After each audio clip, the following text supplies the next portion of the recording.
नमस्कार, आप देख रहे हैं नॉनस्टॉप 100। मैं हूं आपके साथ चित्रा त्रिपाठी। सरकार के साथ बेनतीजा रही बातचीत के बाद बड़े प्रदर्शन को तैयार किसान। इस बीच कृषि राज्य मंत्री कैलाश चौधरी ने दिया बयान, कृषि कानून के पक्ष में है किसान, उन्हें भड़का रहा है विपक्ष। मंत्री कैलाश चौधरी ने कहा, उम्मीद है किसान कोई अशांति फैलाने वाला फैसला नहीं लेंगे। लेकिन जिस तरह से यहाँ पर ये राजनीतिकीकरण किया जा रहा है, तो मैं सोचता हूँ इसके ऊपर किसानों को विचार करना चाहिए और राजनीति के या जो राजनीतिक रोटियां सेक रहे हैं उनके बहकावे में नहीं आना चाहिए। कांग्रेस ने किया किसानों के भारत बंद का समर्थन। 9 दिसंबर को कांग्रेस कार्यकर्ता पार्टी के दफ्तरों पर करेंगे प्रदर्शन। तेलंगाना के सीएम केसीआर भी किसानों के भारत बंद के पक्ष में। कर्नाटक के किसानों ने भी बंद का किया समर्थन। किसान आंदोलन को मिला शिवसेना का साथ। शिरोमणि अकाली दल के प्रतिनिधि मंडल ने मुंबई में सीएम उद्धव से की मुलाकात। उद्धव ठाकरे ने किसान आंदोलन के समर्थन के साथ ही किया वादा, 2 हफ्ते के बाद आएंगे दिल्ली, किसानों के समर्थन में करेंगे बैठक। सिंगू बॉर्डर पर किसानों के बीच पहुंचे पद्म पुरस्कार विजेता बॉक्सर और कांग्रेस नेता विजेंदर सिंह। राजीव गांधी खेल रत्न अवार्ड लौटाने की धमकी दी। विजेंदर सिंह ने कहा, बड़ा भाई पंजाब यहां डटा है तो हरियाणा भी पीछे नहीं रहेगा। हमारा बड़ा भाई पंजाब यहाँ पे आया है तो भैया हरियाणा वाले पीछे नहीं हटेंगे। भैया मैंने स्पोर्ट्स में सबसे बड़ा अवार्ड राजीव गांधी खेल अवार्ड जीता है। स्पोर्ट्स का सम्मान है, मैं वापस करने की गुजारिश करता हूँ। कृषि कानून पर किसानों के साथ सरकार की 5वें दौर की बातचीत भी कल रही बेनतीजा। सरकार ने और वक्त मांगा, 9 दिसंबर को फिर बातचीत। बैठक के बाद बोले किसान नेता, केंद्र सरकार 9 दिसंबर को एक प्रस्ताव भेजने की कह चुकी है बात। हमने कहा कि आप प्रपोजल बना के भेजो, जो प्रपोजल आएगी हम उस पर विचार करेंगे, फिर आएंगे। तो फिर कहते हैं कि टाइम और बढ़ा दो, तो फिर 3 दिन का टाइम लिया, 9 तारीख को दोबारा मीट करेंगे। सरकार से बातचीत के दौरान एक पन्ने पर हाँ या ना लिखकर बैठे थे किसान नेता। सरकार से दिखी उनकी नाराजगी। वो ये कह रहे थे, भाई आपको किस पॉइंट से प्रॉब्लम है वो बताइए, उसमें हम संशोधन करेंगे। तो हमने कहा कि ये तो हम पिछली मीटिंग में एक-एक करके आपको बता चुके हैं कि इस पॉइंट में क्या प्रॉब्लम है, और जब आपके अधिकारी और मंत्री कोई जवाब नहीं दे पाए थे, तो अब की बार इस चर्चा को ज्यादा लंबा मत कीजिए, आप हमें यस और नो में जवाब दीजिए। किसान नेताओं के साथ बैठक के बाद बोले कृषि मंत्री, एमएसपी पर शंका करने की नहीं है जरूरत। कृषि मंत्री ने अपनी सरकार में किसानों की बढ़ी आमदनी का किया जिक्र। कहा, मोदी सरकार हमेशा किसानों के साथ। किसान नेताओं से कृषि मंत्री की अपील, कोरोना काल और ठंड में बुजुर्गों और बच्चों को घर भेज दें। 6ठे दौर की बातचीत से पहले किसानों के बड़े प्रदर्शन की तैयारी। 8 दिसंबर को किसानों ने किया है भारत बंद का ऐलान। किसानों के समर्थन में आगे आने वाले खिलाड़ी कल करेंगे पुरस्कार वापसी। प्रकाश सिंह बादल और सुखदेव सिंह ढींढसा पहले ही वापस कर चुके हैं सरकारी सम्मान। सिंधु बॉर्डर पर आज आंदोलन के 11वें दिन भी डटे किसान। ठंड के बीच हक के लिए हाईवे छोड़ने को तैयार नहीं। सिंधु बॉर्डर पर रोज बढ़ रही है प्रदर्शनकारियों और सुरक्षा बल की संख्या। अब दिल्ली पुलिस की एंटी टेरर स्क्वाड के सीनियर अधिकारियों की तैनाती। सिंधु बॉर्डर पर आईटीबीपी, आरएएफ, सीआरपीएफ समेत कई अर्धसैनिक बल के जवान तैनात किए गए। नए सिरे से की जा रही है सीमेंटेड बैरिकेडिंग। टिकरी बॉर्डर पर भी 11वें दिन किसानों का प्रदर्शन जारी। टिकरी बॉर्डर पर किसानों के प्रदर्शन के बीच पंजाबी कल्चर की धूम। अब जागो निकालकर केंद्र सरकार को जगाने आई महिलाएं। जागो यात्रा निकाला है महिला।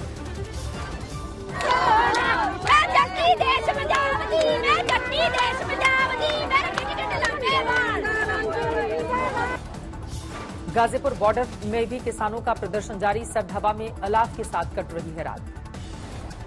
मदुरई में डीएमके विधायक मूर्ति की अगुवाई में कृषि कानून का विरोध। हजारों लोग उतरे सड़कों पर। डीएमके कार्यकर्ताओं ने किसानों के समर्थन में ढोल नगाड़े के साथ किया मार्च। शिमला में किसानों के हक में तमाम संगठनों ने बुलंद की अपनी आवाज, किया प्रदर्शन। नोएडा में भी किसानों ने किया प्रदर्शन। दलित प्रेरणा स्थल पर बैठकर तय की आगे की रणनीति। नोएडा में किसानों ने अर्धनग्न प्रदर्शन के साथ आगे बढ़े किसान। कालिंदी कुंज इलाके में पुलिस बैरिकेड तोड़ते हुए दिल्ली में एंट्री की धमकी। किसानों के विरोध प्रदर्शन का ट्रांसपोर्टर पर पड़ा बुरा असर। लॉकडाउन के बाद अब रास्ता जाम होने से चौपट हुआ कारोबार।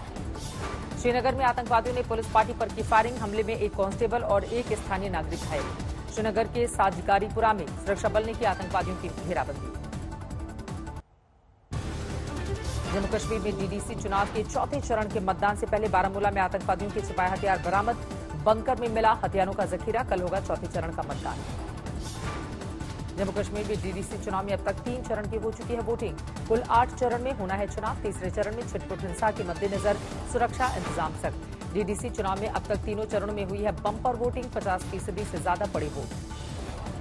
डीडीसी चुनाव में 5वें चरण के लिए 10 दिसंबर को, छठे चरण के लिए 13 दिसंबर को होगा अगले चरण का मतदान। जम्मू कश्मीर के डीडीसी चुनाव में 16 दिसंबर को 7वें और 19 दिसंबर को 8वें और अंतिम चरण का होगा मतदान।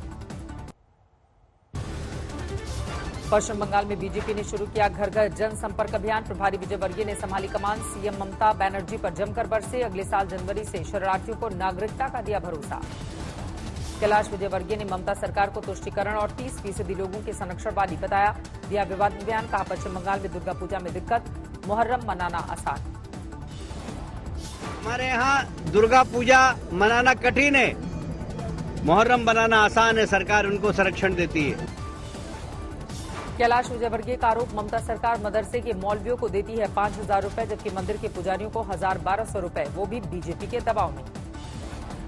कैलाश विजयवर्गीय का वार, 9 साल से पश्चिम बंगाल में सोनार बांग्ला नहीं बना सकी ममता। ऐसा बंगाल बना रही है जहां विदेशी घुसपैठियों की पैठ, नष्ट हो रही है संस्कृति।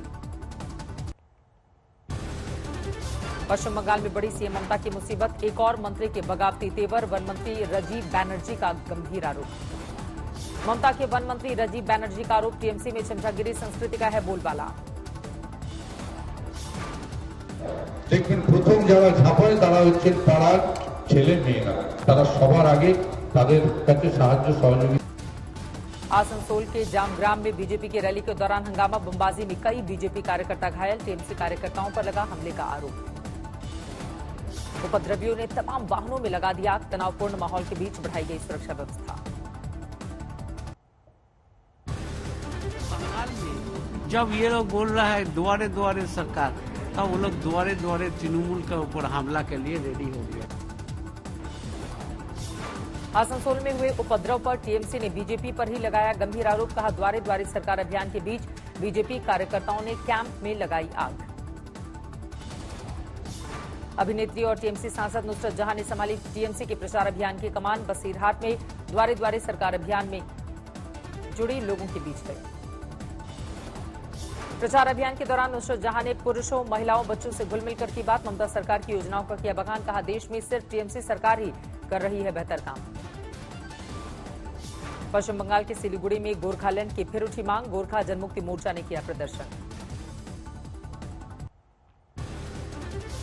अयोध्या में आज के दिन ही ढहाया गया था विवादित ढांचा। सुरक्षा के इंतजाम सख्त। राम मंदिर पर सुप्रीम कोर्ट के फैसले के बाद अयोध्या में अब है अमन की बहाली। सुप्रीम कोर्ट के फैसले के बाद अयोध्या में राम मंदिर का हो चुका है भूमि पूजन। मस्जिद निर्माण के लिए 5 एकड़ भूमि का हो चुका है आवंटन। राम जी का संपत्ति मिल गई और मोमडनों को भी जमीन मिल गई। पूरे देश में सद्भावना प्रेम बन गया। हिंदू धर्म में कहा गया है कि कर्म प्रधान होता है, तो अच्छा काम करने से देश की हमारे यहाँ बहुत बड़ी जीत जो है होगी। आने वाली फिल्म आदि पुरुष से पहले रावण सीता पर बयान देकर घिरे सैफ अली खान। बीजेपी नेता राम कदम ने हिंदुओं की भावना को आहत करने का लगाया आरोप। राम कदम के मुताबिक सैफ अली खान ने रावण के सीता अपहरण को ठहराया जायज। फिल्म में रावण का किरदार अदा कर रहे हैं सैफ। अधर्म को किस प्रकार से वे जस्टिफाई करने की बात करते हैं, इस प्रकार से हमारी आस्था और श्रद्धा के साथ कोई खेल नहीं सकता। भीमराव अंबेडकर की पुण्यतिथि आज। पीएम मोदी ने ट्वीट कर दी श्रद्धांजलि। लिखा बाबा साहेब के सपनों को पूरा करने के लिए हूं प्रतिबद्ध। राहुल गांधी ने भी भीमराव अंबेडकर की पुण्यतिथि पर ट्वीट कर दी श्रद्धांजलि। राष्ट्र निर्माण में दिए योगदान को किया याद। हरियाणा के स्वास्थ्य मंत्री अनिल विज कोरोना की चपेट में, ट्वीट कर दी जानकारी। अंबाला कैंट के सिविल अस्पताल में भर्ती हैं अनिल विज। ले चुके थे कोरोना वैक्सीन की पहली डोज ट्रायल के तौर पर। अनिल विज ने ट्वीट कर अच्छी सेहत की दी जानकारी। लिखा डॉक्टर्स ने पहले ही दी थी जानकारी। 28 दिन के बाद लगेगी वैक्सीन की दूसरी डोज। 14 दिन बाद बनेगा एंटीबॉडी। चंडीगढ़ में फिल्म जुग जुग जियो की शूटिंग के दौरान अभिनेता वरुण धवन और अभिनेत्री Neetu Singh corona positive. Film जुग जुग जियो से जुड़े अभिनेता अनिल कपूर की कोरोना रिपोर्ट नेगेटिव। शूटिंग रुकने पर लौटे मुंबई। फिल्म से जुड़ी कियारा आडवाणी की रिपोर्ट भी नेगेटिव। कोरोना वैक्सीन पर बड़ी खुशखबरी। ब्रिटेन की फाइजर कंपनी ने वैक्सीन के भारत में इमरजेंसी इस्तेमाल की मांगी इजाजत। रूस में आज से कोरोना पर करारा वार। कोरोना वैक्सीन का शुरू हो चुका है टीकाकरण। दिल्ली में थोड़ी धीमी पड़ी कोरोना की रफ्तार। 24 घंटे में 3,419 केस। दिल्ली में 24 घंटे में 77 मरीजों ने तोड़ा दम। 4,916 ठीक होकर घर वापस लौटे। 2 करोड़ से ज्यादा कोरोना टेस्ट करने वाला पहला राज्य बना यूपी। रिकवरी रेट 94% से ज्यादा। देश में कोरोना रिटर्न के बीच 24 घंटे में 36,000 नए केस आए सामने। पिछले 24 घंटे में कोरोना से 482 लोगों की गई जान। अब तक देश में कोरोना से 1,40,182 लोगों की मौत। कोरोना के अब तक कुल 96,44,000 से ज्यादा नए केस। इनमें 91 लाख से ज्यादा मरीज हो चुके हैं स्वस्थ। गोवा के बिचोलिम में सीएम प्रमोद सावंत ने हादसा देकर रोकी अपनी कार। घायल को काफिले की गाड़ी से पहुंचाया अस्पताल।